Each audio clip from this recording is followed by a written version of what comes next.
welcome back. After months. Months and months, yeah. We haven't recorded for a long time, but we haven't posted for even longer.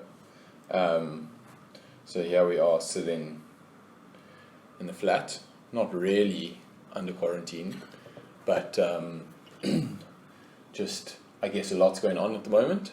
A lot's going through, I guess, everyone's minds. So we thought it'd be cool to record some of that and just bounce ideas off each other, and also just see what comes up for both of us in general.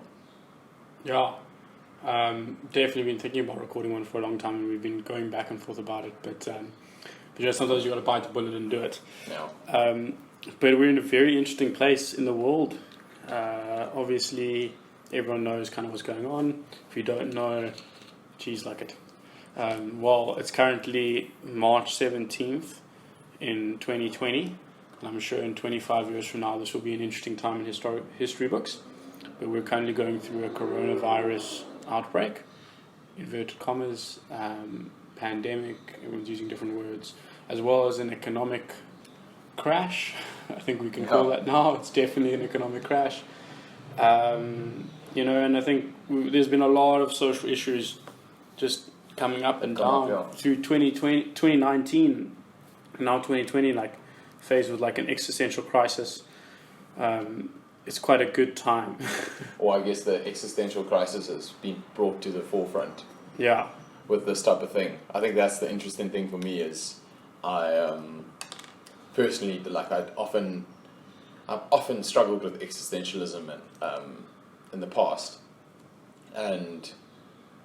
but it's kind of fleeting for me. It doesn't last that long, and then I'm easily distracted in general, and then literally as you go through your day-to-day routine, your day-to-day life, I personally find that distracts me very well, and I don't really grapple with existentialism.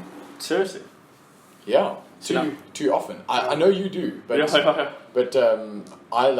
found myself definitely, even more recently, I found myself more easily distracted from that type of problem, and probably the reason I haven't been as motivated to record. Funny enough. I know you recorded a couple of things in your personal capacity,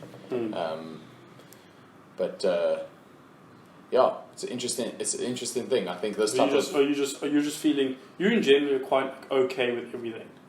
That's not necessarily a good thing all the time, but yeah, it is. It is something I am aware of, and I guess working through, or just trying to be conscious of not having to be okay all the time if I'm not. And I think that's quite an important point that's come up for me more recently, is especially during these times where there's a lot of uncertainty, we're all confused and our plans are up in the air, and things we thought were sure are not sure anymore, is to remember that not being okay is fine. It's firstly very normal, but secondly just it's just okay. It's okay to not be okay. Yeah. I think right now what's super interesting, and my analytical brain goes immediately towards the fact that it is extremely interesting how globalized of an economy we are, and how more interconnected we were than I think we actually realized previously. Obviously social media and stuff like that, but now the extremity of it, what I'm learning is that I'm so affected by everything that's going on, more so than I would have thought. I would have thought, thinking back to when I was 15, which was 5 years ago, thinking how unaffected I was by the world. Now being a part of the workforce and things like that, how much more affected I am, and how much I understand now how fear is such a massive motivator for large groups of people, especially in a time like this. But in general, I would probably describe myself as probably a more fearful person than not, but also extremely pragmatic. And in times like this, when there is so much uncertainty, what I'm realizing is how little certainty there actually is. In general. In general. Right. Like, I think nobody knows. And that's a really the scary good point. thing, yeah. Maybe that's the thing that comes up for some of us. I don't know how common it is. So it would be interesting to hear feedback from people about this type of thing. But that exact thing that you say, and how common is it with everyone else, for you to be realizing now in times of obvious uncertainty how uncertain life and plans are in general, and how fleeting life is, how it can, things can change so easily. I think one of the things. So I'm reading a book called *Sapiens* at the moment, which was a big book like a while ago. Yeah. But I've recently picked it up and started reading it, and it is so interesting, and I recommend anyone who isn't doing anything at the moment, probably in quarantine, pick it up. It's fantastic. But basically it just touches on the history of humanity, and I won't get into much depth of it, but basically the overarching theme is realizing that there were big revolutions, and right now we're in an intellectual revolution, and how important it is to realize that everything we think is a thing was someone else's idea.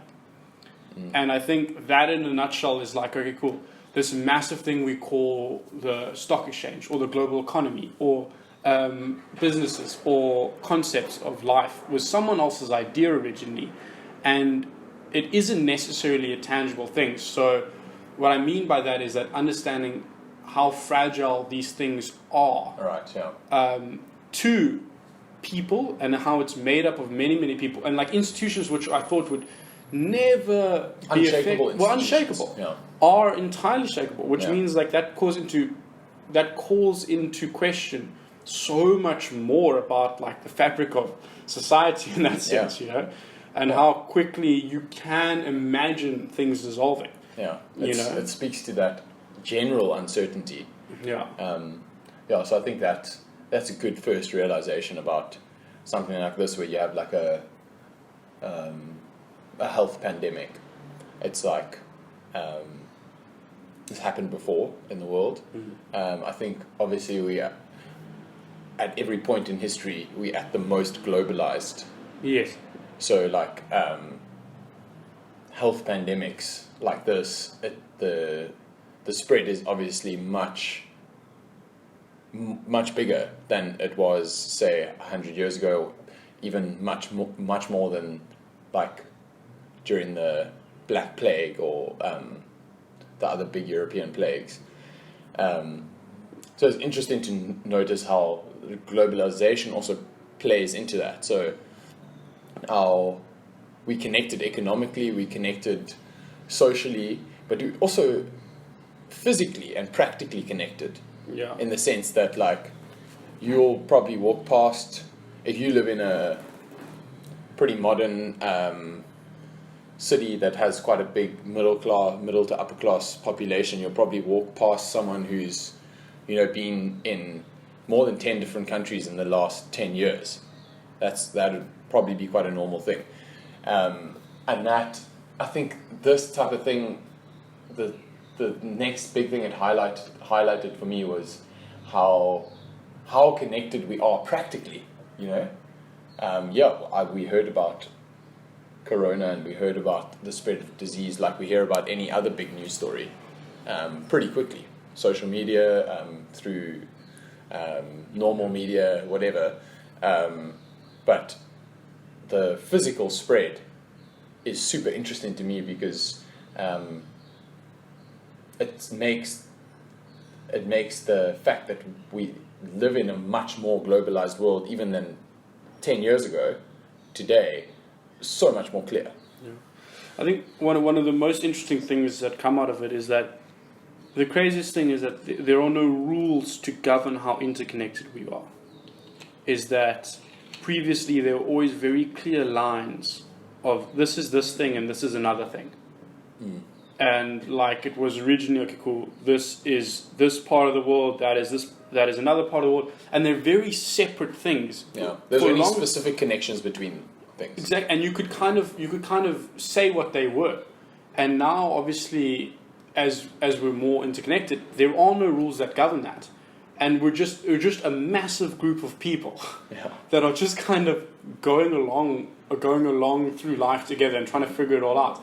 And I think that's kind of sums up everything, is that we're literally trying to figure this out as we're going along. And I think that uncertainty and that nervousness is entirely what's making people freak out. Is that we know that no one knows what's going on. Yeah. And so that makes it even worse. Because usually what can happen is that, okay, cool, I can call a doctor, and the doctor's going to be like, hey, listen, no need to panic. Yeah. These are the answers to the problems you're seeking. Now we're in a situation where that doctor's like, listen, I'm actually not allowed to tell you. Go ask someone else. And then there's like this massive cycle, and the WhatsApp messages, and I don't know, obviously, I assume you're getting them too, but I'm constantly bombarded by people who are getting these messages from, forwarded by forwarded, and you never know whether it's real or not. Yeah, there's a lot of, I think that's an interesting, let's jump straight to that, because I think it'd be cool to talk, and this is just coming up completely unplanned, but it'd be cool to talk about like the over panic, and then on the other side the under panic. Yeah. Or what's a better word for it? Like the lackadaisicalness that's happening in some parts of the world or some parts of society. Which is just as damaging, could be. And both can be just as damaging as each other. Let's talk about the panic first. Yeah. The unnecessary panic. Yeah. Normal human reaction. Of course. We love a good panic. No, survivability is the most important thing to us. Right. So like when that's put into question, it immediately induces panic. I mean, I can feel it inside myself. I can feel the anxiety coming up. About things walking that into Pick and Pay. Yeah. And seeing like 60 people queuing. Yeah. Usually like you see like this, but like 60 to 100 people queuing, like stores like just certain items gone. Like just these weird things that we expect to normally be there, not to be there. I can feel myself being like, what is going on? But even just I think there's a context behind that we immediately, like, you see that, you experience that, but then you've got this whole context in your mind behind that. You put in that into context, and that makes it even more scary. Yeah. Like, why the hell isn't there 2-minute noodles? I don't even buy 2-minute noodles. I don't want them. Because why can't I? There's other adults. Like obviously being a younger adult, I'm just always assuming that like the guys that are 50 to 60 are like clued up. Like they're relaxed. They know what's going on. I was standing behind someone. I was voice noting a friend of mine, and she freaked out in front of me, and she looked behind her and stepped away, and I was like, whoa, and I was like, if old people are freaking out, like people who should know the answer, like those normal things that you expect everyone to be relaxed with. Yeah. And then obviously the extremity of the nation announcement. Yeah, I think that got a lot of people going. I was personally, when I listened to it, I was very impressed with the government response. I think it was the right level. I think we've seen government officials all over the world slip up in certain cases, underreact in some ways, often underreacting in other ways, maybe at times overreacted. I can't think of any specific examples of that, but you can just look at a few places in the world where the response has kind of been a little bit lackluster, a little bit low in action type thing, and we've seen those places kind of start deteriorating pretty quickly. Well, at least the spread of the virus increasing at quite a high rate. Places like in the US, specifically in California, places like France, Italy, and now we've seen it with like Germany and a couple other European countries. So I was impressed. I thought it was one of the better government reactions, and I think the information flow coming from official sources in South Africa, at least, is pretty good. I agree. There's some pretty good info. What's it called? Like info charts and stuff coming out from the health department and things like that. Those are the type of things I'm trying to share. But then also it's interesting to talk about the stuff you were talking about, like the forwarded things. Like a lot of the time, I'm finding people getting information from a lot of meme jokes and things like that, and then being like, "Is this true?" And like none of us know, and then like someone who's maybe too sure of themselves or just ignorant is like taking that as like information and then spreading it as like fact. And there's also That's the the thing danger. of it's not even like if you don't believe the meme the first time. If you see it the 6th or 7th time and you're like, oh. Like maybe this comes from something true. Yeah, maybe. Like so many people have like, you know, and then we're talking about a whole different pandemic, you know, fake news and stuff, you know? Yeah. And so, but just those things of understanding that these massive structures we look towards are only as good as the people who make it up. Right. Kind of thing. Like, and I think it speaks volumes towards, like, obviously, like, I mean, our government thing was delayed by like 2.5 hours or something, and it finally came out. But when it came out, it was great, you know. Kind of thing. But we all sat there being like, what's happening? This is South Africa. So, what I am, I have a sense of security in that I believe that there are people who are able to deal with this responsibility in the position to do it. And now the question is, are there enough of them to get the job done, kind of thing? And obviously I have very little power to do that, but I hope for it. And I know that in 8 months from now we're going to have a discussion where it's going to come back to the point of at that moment the right things happen, and it happens, and then we can have a very like we can have quite a fun debate around whether the structures worked and who was involved in it, and then we can even question structures themselves. It'll be definitely interesting to look back on. It's going to be phenomenally interesting. But right now, during it's very nerve-wracking. Yeah, definitely. It's like I never believed stories of how people said what it was like living through depression, or what was it like being alive in 2008 as a businessman, you know, or even 9/11 to a certain extent. And what was it like to be an adult with responsibilities in a time with so much uncertainty? Yeah, like those key scenarios. You know, like doomsday preppers. Like I was like, what? Like, how is that a thing? Why would anyone ever do that? And now I'm like, don't buy too many cans of beans, Luke. Yeah. Like, don't be that Don't guy. do it. Yeah. Don't do that guy. You know. So it's funny. It's funny how easily I can see it can happen. Yeah. You know, and that's really interesting. That's an important thing for each and every one of us to do, is to acknowledge the anxiety inside of us, acknowledge the panic, the feelings of like the reactions you kind of feel like you want to have, and kind of filter them and work out which ones are necessary and which ones are unnecessary. Yeah. Based on the information you have. But then on the reverse side of this conversation, Yeah. there's a huge group of people. I say huge quite loudly, but I mean there's a loud group of people that are like, don't panic. It's only affecting the elderly. There's no need to worry. Like, you know, it's not even a real thing.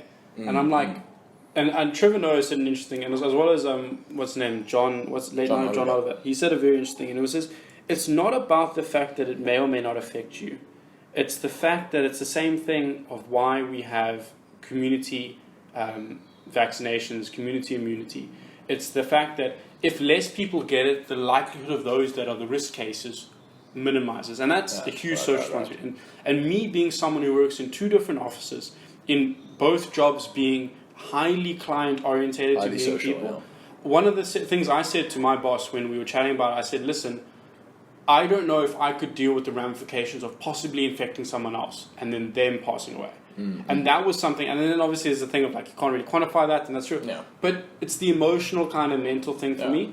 And I think that part of the conversation isn't getting enough light.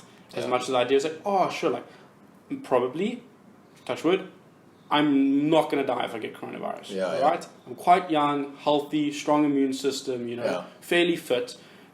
Probably not going to affect me, you know, according to statistics. But it could. But the thing is it's definitely going to affect my grandmother. And it could potentially affect my mom and dad. Right. And that's and just the great as scary. community. And the great I community. think that's the point. Speaking to the under panic or the under reaction. I think where we've seen it a lot, I mentioned a couple examples of European countries where there's been an underreaction, at least up until now, and we've seen we've seen that the infection curve spike as opposed to be flattened, which is what a lot of scientists and health professionals are talking about, the importance of flattening the infection curve. Just so that simple fact that health services can deal with the volume of people who need medical assistance, not just for coronavirus, for everything else, your normal day-to-day healthcare, which a lot of people obviously need.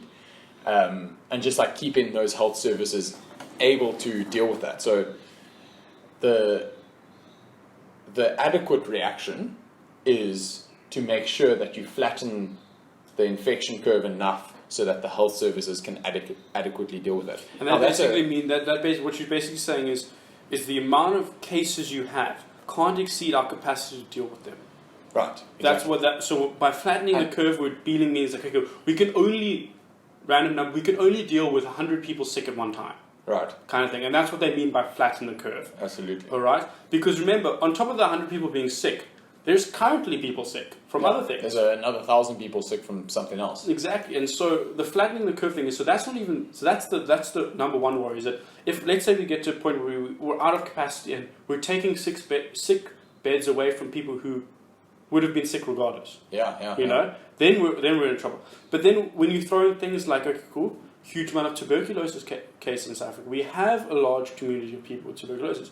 HIV, AIDS, poor sanitation, community living. When you throw in the fact that these are the people that are the majority of South Africans, then it becomes a very, very, very scary conversation to have. So I think that's the big one for me locally here in South Africa. The social responsibility that I feel like a lot of us have on our shoulders, especially as like maybe the more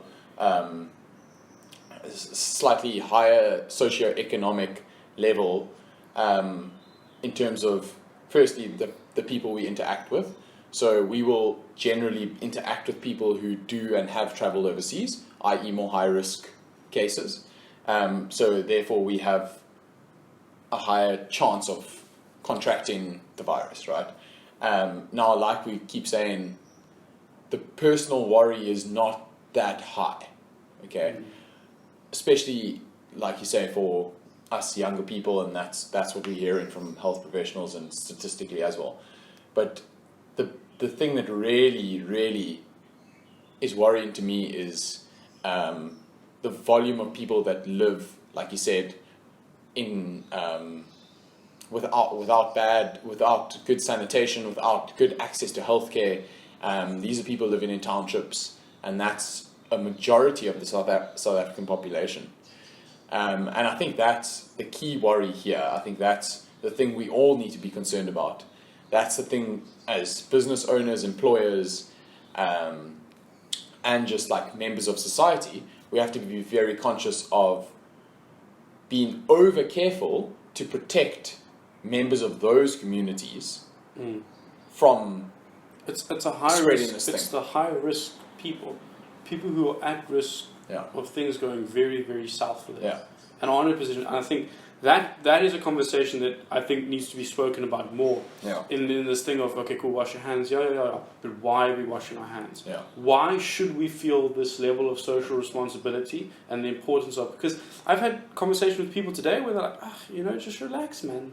Like, I'm like, okay, but have you thought about this? And I think now, as funny, as hectic as this conversation is, what it will be is a awesome thing to look back on and be like, maybe awesome's not the right word, but it's like, remember that time you were socially responsible about coronavirus? Now think about the planet. And where we are now. It'd be interesting to see where that is. And let's have that conversation, because what we're being taught now as a mass community is, what does actual social responsibility look like? And what are the ramifications of you not doing it? Because I don't want to be the guy that gets half of Cape Town sick. I don't want to be patient zero. Because let's say people die, and I'm patient zero. And it was my sort of social responsibility to not let that happen. And then that's an extreme example, but how is that any different from, okay, cool, you're not helping the climate change thing, or you're not taking social responsibility? So I think, in general, it's a very interesting thing, and maybe this is our world war in the sense of when people came back from wars in the past, we saw there was a huge level of social responsibility. They were like, we are the baby boomers, you know. Perfect example. They felt responsible for the economic to build the economic thing, Yeah. and they did, and it did great. You know, obviously we went through the ramifications of that, but they did what the best they can at the time they could. But right now, I think as millennials and as a new generation, this is going to be that cold face of like reality is literally survival against humanity, Yeah. and it's our responsibility to take that and be like, okay, cool. If that's the case, what do we have to do as individuals to make sure we can collectively live? Yeah. Because it's not as simple of, okay, cool, I get a fever for 3 weeks. Yes, oh, no, damn it, can't sell a house, can't sell some life policies. Oh well. That sucks, you know? But, well, the economy took a knock, but, you know, we'll all recover. oh, damn it, you know? But the reality is 6 months down the line from now, the people who were supposed to buy, 5 years from now, you know, the long-term ramification of my individual thought is entirely collective. Yeah. Is that your life only exists 2 years from now if the people alive today are still able to live 2 years from now, you know? Exactly. That kind of thing. And I think that level of acknowledgement is going to be a very key and decisive factor Yeah. in this kind of debate of... Yeah. I think we have to care. Okay, yeah. So I think we've talked in a very hands-on personal way about it, which is quite nice. Yeah. To connect with the issue and just speak from like a first-person perspective. I think another interesting way to talk about this, and we'll see if we get deep into it, but is to take a step back and look at it from a more philosophical perspective, as some sort of, to what extent is this type of pandemic a catalyst for change? Firstly, I knew you were going to guess this. I knew you were going to guess this. to what extent is this? Now, for me, I see this as a fulcrum in terms of it can go both ways. I have moments of wild positivity about what can come out of this, like we were even discussing now, like, it's an opportunity for us to really engage with our social responsibility, to engage with our humanity.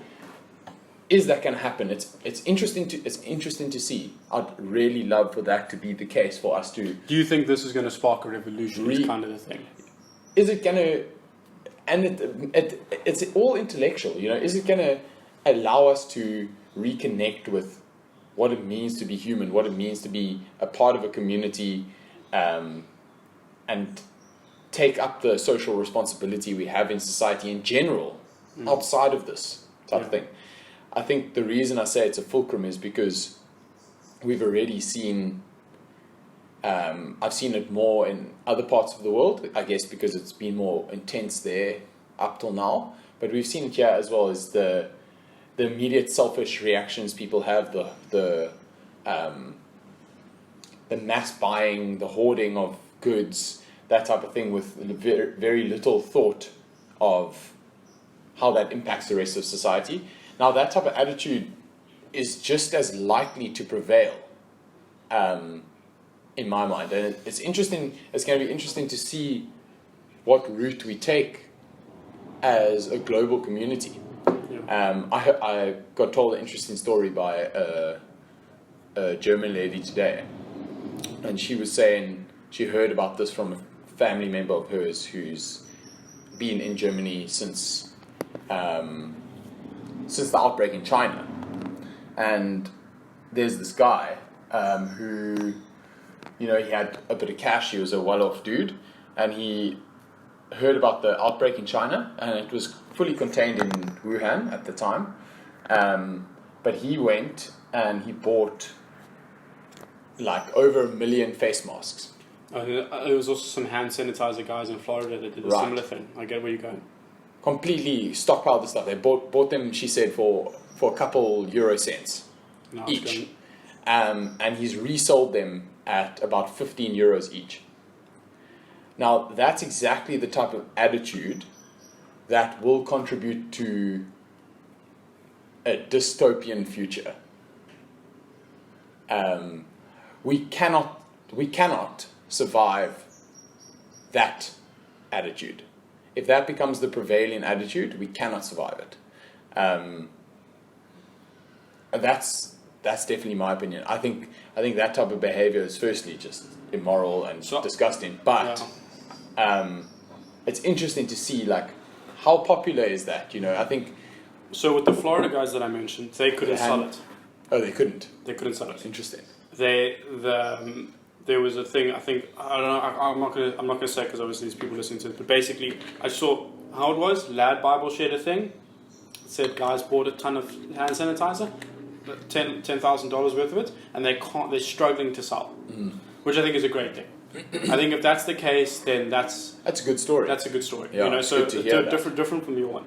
But just coming back to the economics of it, I think this is going to be one of the most, and if not the best, transitions in business that we will have been able to see ever. So, for the way I'm seeing it is that obviously, so large businesses you're going to have to work from home, all right? And so obviously we've had this discussion of, is working from home good?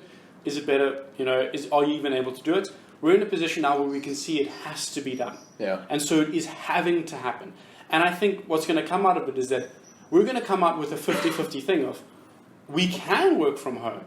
And I think long term what it's going to be, it's going to basically speed up the process of dissolving massive businesses into smaller pockets of business. And the way I see it going, have a different discussion of where I see business going in the future. But the fact that I think that in of itself is going to be a massive thing, not only for happiness, but for efficiency. Right. Yeah. It's going to bring a lot more millennials into the workforce, a lot more Gen Zs into the standard work job of someone who can just work remotely. Because everyone is working remotely. Now we're just going to do it as a collective, and it's going to be more standardized. It's going to be more standardized. Exactly, the word is standardized. I think that would be a great thing to come out of this.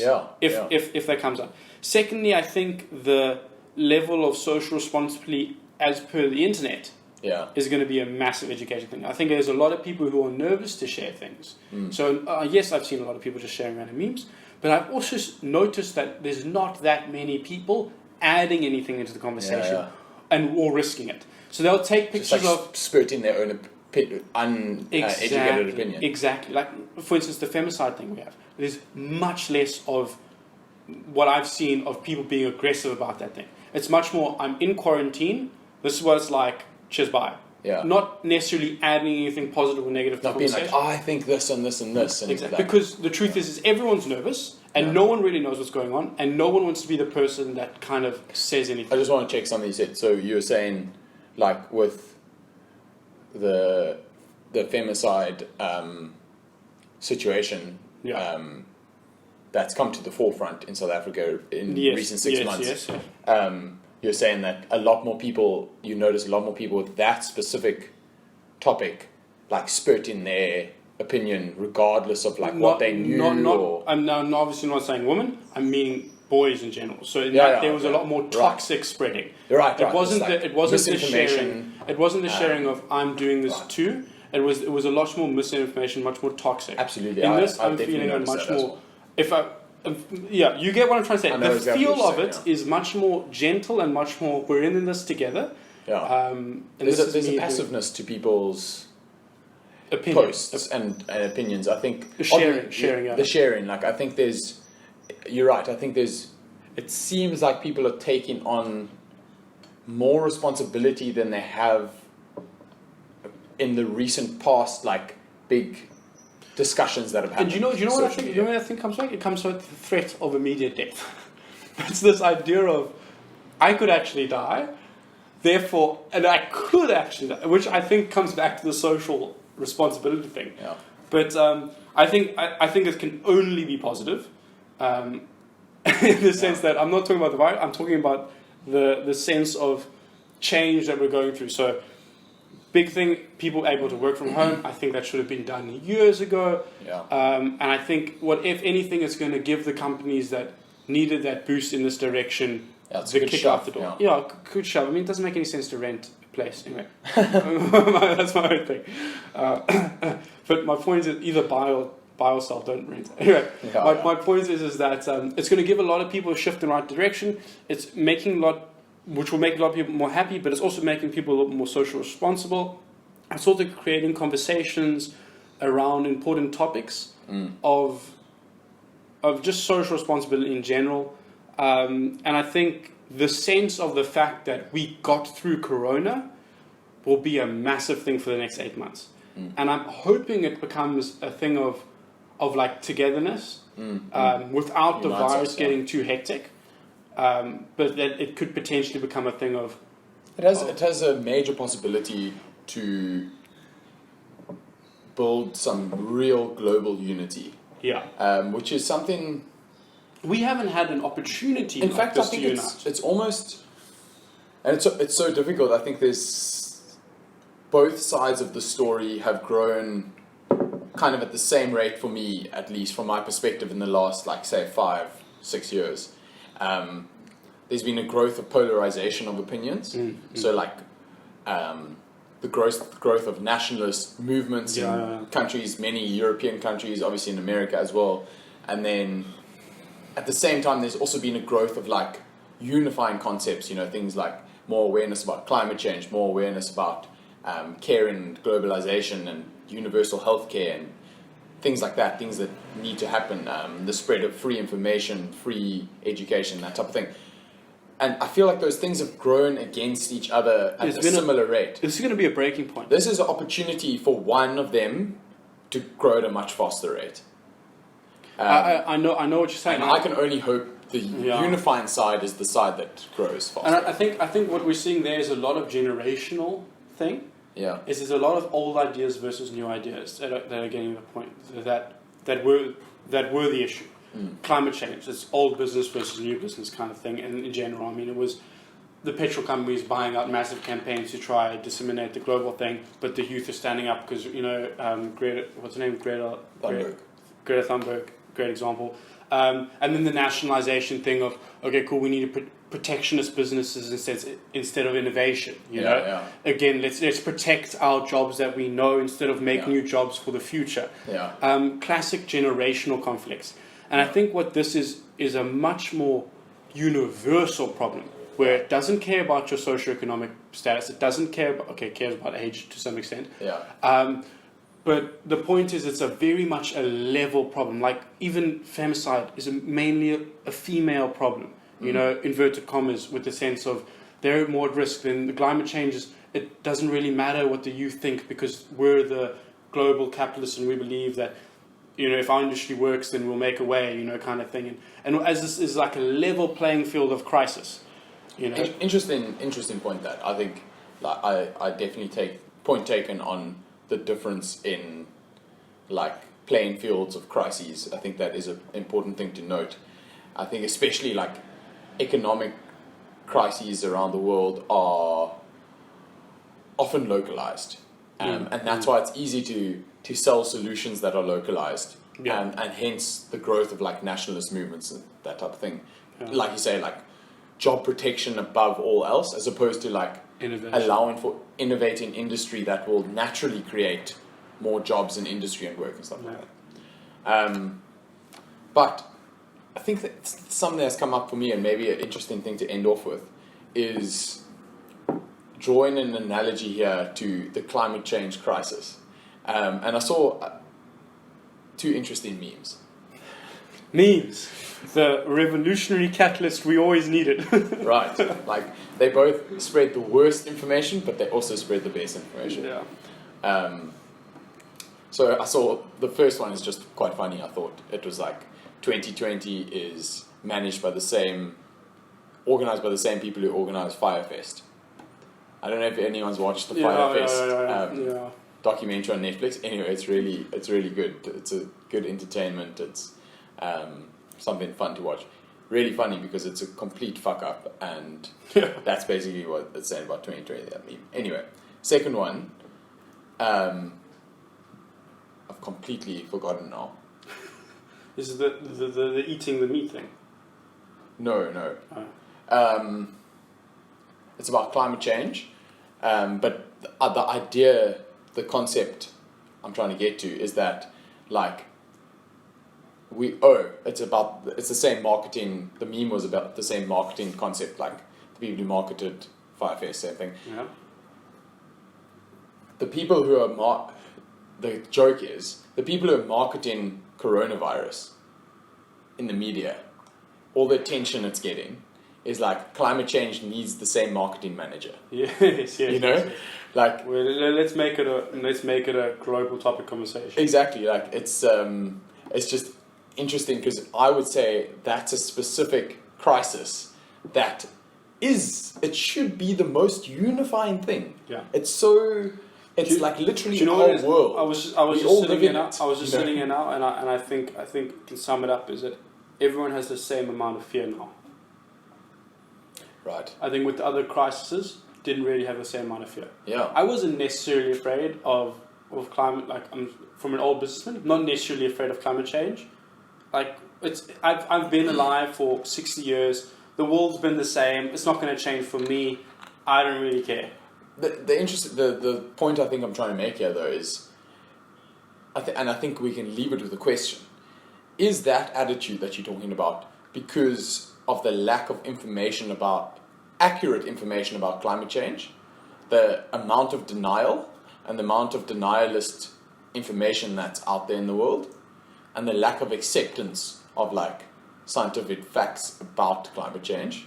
Is it because of that, or is it because people know the facts but they choose to believe the opposite of the facts? Do you know what I'm saying? No. So I think you're missing the point with both of those solutions. I was having a conversation with my mom the other day. Yeah. And I think it's because we all believe we're individuals.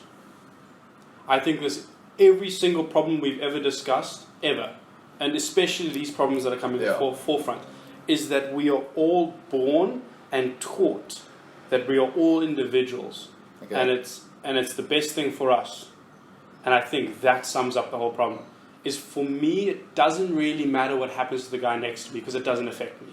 Okay. For the first time, we have a problem with it matters to the guy what happens to the guy next to me because he's going to cough and I might get it. Okay. And I think we're for the first time realizing how together we are in this problem. I see that. I think that is the issue. Is that obviously capitalism, individualism, objectivism of everything is me in mine, breeds this sense of I'll get mine, you're responsible for getting yours, instead of why don't we create ours kind of thing. And I think that is an important point. And I think that conversation, and I think that's the middle between the two extremes of left and right, comes to the middle of it. We're both people, like just let's dial it down. And we all need similar things. We need exactly the same things. Yeah. Not even similar things. We literally need warmth, food, and shelter, water. Yeah, shelter as well. It's like we're sliding down that thing of the hierarchy of needs. Yeah. We're sliding down that, and because of that, we're unifying. Yeah. Which is the silliest thing ever, but it's the simplest thing ever. And we should have figured out how to do this earlier. It's that no South African is more united in the middle of load shedding. It's true, yeah. Stage 4, we're all in stage 4 together. We're all angry, we're all upset, we're all lighting candles, we're all on the same page. We're all in the dark, yeah. Exactly, and I think leaving it on a positive note is that, we're all in this together. We have the unique opportunity to unite, not only as South Africans in a local sense, but globally. Yeah, and unite behind issues that are seriously serious. Yeah. You know? I think one of the big things coming back to that Sapiens book is realizing that, and it was my argument a while ago, is that we evolved consciousness before we knew how to deal with it. And when our consciousness and therefore our need for survival transferred towards ideals and ideas, we lost track of humanity in the sense that we're all people, of we need to live. And I think... And with each other. Yeah. So which exponentially meant to, okay, cool, we have ideals of nationalism, we have ideals of economic cycles, religion, all these kind of things, which only exist in our heads. They only exist in our heads and our consciousness. And what this is showing is that our consciousness doesn't exist without our body. So let's just remember to eat, drink, and shelter. And then if we can unite around that and the fact that we need a planet in 50 years from now, then I think we'll be okay. But I think there's good and bad, and I just hope that Oaks can just, get in it, I must say, after chatting about it a bit now, I feel more hopeful than when we started. Oh yeah, I'm feeling extremely positive. Therapeutic device. So Yeah.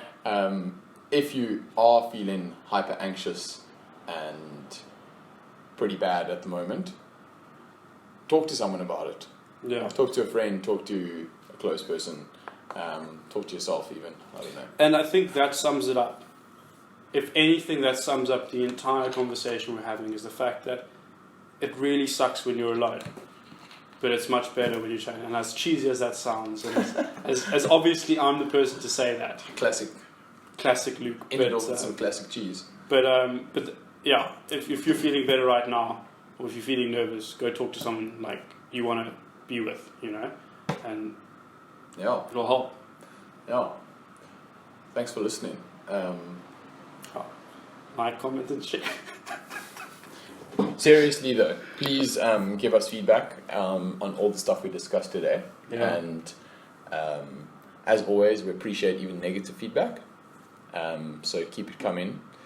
And stay safe out there, at least for the next little while. Be over cautious rather than under cautious, but don't panic. Don't panic. And then talk to someone and talk to us. We're only 2 people in a flat. We could do with a few more people.